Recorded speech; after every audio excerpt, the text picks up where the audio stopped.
실장님 오늘 왜 그러세요? 그 헬멧은 나도 오늘 버추얼 MC 하려고. 근데 헬멧 쓰면 버추얼이 되는 건 아닌데 양말은 뭐예요? 버추얼. 외계인이에요? 에일리언 기대 컷. 요즘 딱 보면 가상세계인지 현실세계인지 헷갈리게 하는 아이돌이 있습니다. 저는 이걸 이해하는데 상당한 시간이 걸리더라고요. 저희 막내 작가가 이 아이돌의 진정한 팬이거든요. 진짜 팬입니다. 그러다 보니까 자꾸 이 음악을 듣는데 재밌더라고요. 특이한 건 가상세계에 있는 캐릭터들인데 왠지 실제 있을 것 같은 사람처럼 느껴진다는 거. 오늘은 현실보다 리얼한 그들의 이야기를 해보려고 합니다. 오늘 7분 브랜딩의 주인공은 바로 Wait for Love. Wait for your love, wait for love, wait for your love. 거짓말이라도 믿을게. 영화 같은 스토리의 끝에. 여러분 혹시 버추얼 아이돌 들어보셨나요? 버추얼 아이돌은 실제 사람이 아닌 디지털 기술로 만든 가상 캐릭터 아이돌을 말하는데요. 하지만 그냥 CG 캐릭터가 아닙니다. 진짜 사람의 목소리와 표정, 움직임을 기반으로 해서 실제 아이돌처럼 무대에도 서고 노래도 하고 팬과도 적극적으로 소통을 해요. 쉽게 말해서 가상 공간의 아이돌인데 실제 사람이 그 속에 들어가서 살고 있다고 느껴지는 완전히 새로운 아티스트의 탄생인 거죠.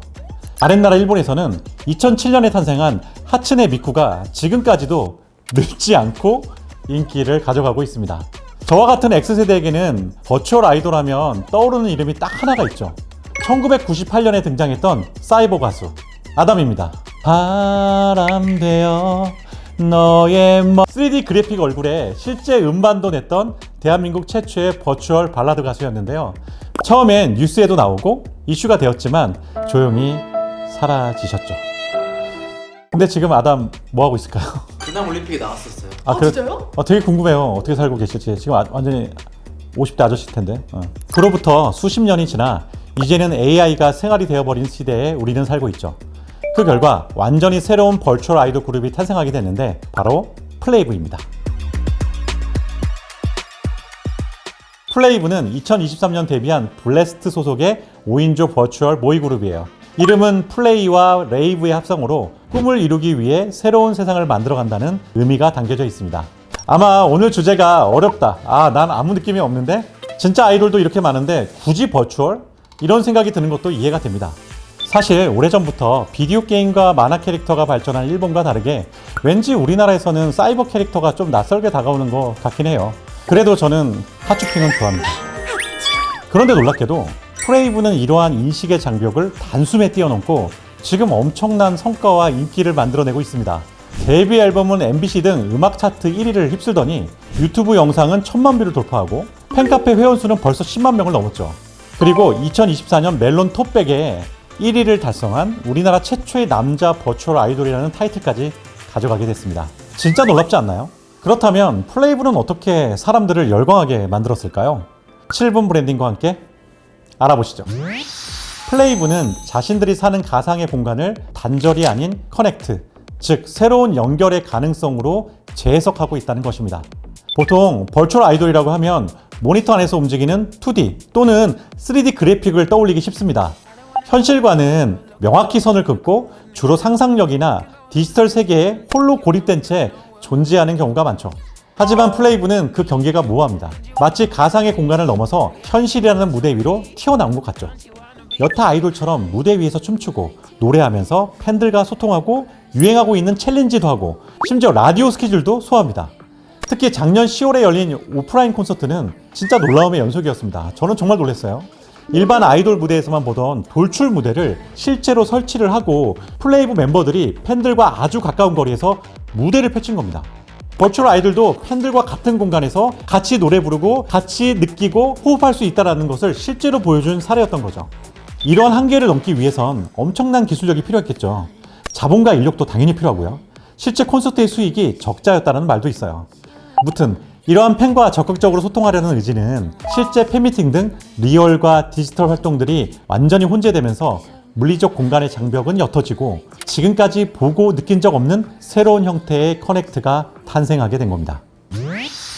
두 번째 브랜딩 포인트는 바로 버추얼 캐릭터인데 이들이 사람처럼 느껴진다는 것이에요. 플레이브의 콘텐츠를 보고 있으면 CG가 잘 만들어졌네? 라는 감상이 아니라 이 친구는 어떤 생각을 할까 지금? 오늘은 좀 기분이 안 좋아 보이네? 하는 식의 정서적인 반응이 자연스럽게 나오게 됩니다. 왜일까요? 단순히 기술이 정교해서가 아닙니다. 기술을 아티스트를 보여주는 형태로만 썼기 때문이에요. 본질은 그 안에 깃든 실제 사람의 마음 같은 진심이었을 겁니다. 예를 들어 플레이브의 라이브 방송을 보면 실제 멤버들의 성격이 드러나면서 이들끼리의 리얼 케미를 볼 수가 있고요. 무엇보다 팬을 대하는 태도에서도 이 매력이 느껴져요. 직접 손편지를 남기거나 팬을 부르는 애칭이 별도로 있기도 하고요. 팬 커뮤니케이션 플랫폼 버블을 통해서 단순한 소식 전달이 아니라 친근하고 일상적인 대화를 이어가며 팬들과 교감하고 있습니다. 그 대화 속에서 진짜 사람과 대하고 있다는 느낌 아마 들지 않았을까요? 실제 플레이브 소속사 블래스트의 대표는 이렇게 말했습니다. 기술적으로 버추얼을 사용하겠지만 내용적으로는 사람 냄새가 진하게 풍겨야 한다고 봤다. 즉 플레이브를 스크립트를 연기하는 캐릭터가 아니라 살아있는 존재처럼 느껴지게 했다는 것이죠. 여러분 한번 생각해 보시죠. 여러분이 한때 너무나 좋아했던 그 만화 캐릭터가 지금 여러분의 삶 곁에서 함께 노래 부르고 춤을 추며 나와 함께 이 사회를 살아가고 있다는 그 느낌을. 플레이브의 세 번째 브랜딩 포인트는 바로 이들이 음악을 잘하는 진짜 아티스트라는 점이에요. 결국 아이돌의 본질은 음악이잖아요. 노래, 퍼포먼스, 무대 매너까지 어느 것 하나 탄탄하지 않으면 아무리 신선한 컨셉이나 비주얼을 가지고 있어도 팬덤을 지속하기는 어려울 겁니다. 가창력도 좋고 노래 자체도 매력적이에요. 게다가 단순히 주어진 노래를 소화하는 게 아니라 멤버들이 직접 작사, 작곡은 물론 안무 제작까지 모든 것들을 참여하는 자체 제작 아이돌이죠. 실력파 가수들만 나간다는 딩고 라이브에도 출연해서 많은 호평을 받기도 했습니다. 갑자기 이런 궁금증이 생길 거예요. 그렇게 실력도 좋은데 왜 하필 버추얼 아이돌을 선택했을까? 사실 이들은 원래 현실에서 아이돌을 꿈꾸고 또 실제로 아이돌 활동을 했던 경험이 있다고 합니다. 하지만 여러 설명하기 어려운 현실적인 이유로 그 꿈이 좌절됐고 다시 꿈을 이어가기 위한 새로운 방법으로 버추얼을 선택하게 된 거죠. 이들에게 버추얼은 단순히 기술이 아니라 포기할 수 없었던 꿈을 이어가기 위한 간절한 선택이었을 거예요. 그래서인지 아티스트로서의 모습을 보여주기 위해서 더 많은 노력을 쏟아붓고 있는 게 느껴지죠. 몇몇 팬들은 이렇게 말해요. 버추얼 아이돌이라서 좋아한 게 아니고요. 좋아하고 나니 버추얼이었습니다. 결국 그 진심 어린 노력이 팬들의 마음을 움직인 게 아닌가 그런 생각을 해봅니다. 지금까지 플레이브가 어떻게 사람들의 마음을 사로잡았는지 그 브랜딩 여정을 함께 따라가 봤는데요. 결국 플레이브가 성공할 수 있었던 이유는 자신의 한계에 갇히지 않고 끊임없이 도전했다는 점에 있는 것 같습니다. 버추얼 아이돌이라는 포지션은 사실 아직도 많은 사람들에게 익숙하지 않은 분야예요. 기술적으로 구현됐다는 이유만으로 가볍게 여겨질 수도 있는 거죠. 하지만 위대함은 늘 평범함과 익숙함 속에서 발견되는 거잖아요. 플레이브는 자신들이 어떻게 보일지를 걱정하기보다는 지금의 나를 어떤 방식으로 표현할 수 있을지를 질문하는 것만 같습니다. 그리고 그 모습이 어떤 모습, 어떤 공간이든 나답게, 우리답게 솔직하게 표현하자는 것. 여러분도 각자 어려움과 한계가 있겠지만 오히려 그 한계가 여러분을 새롭게 정의하는 기회가 되진 않을까요? 7분 브랜딩이었습니다. 다음 영상에서 또 만나요.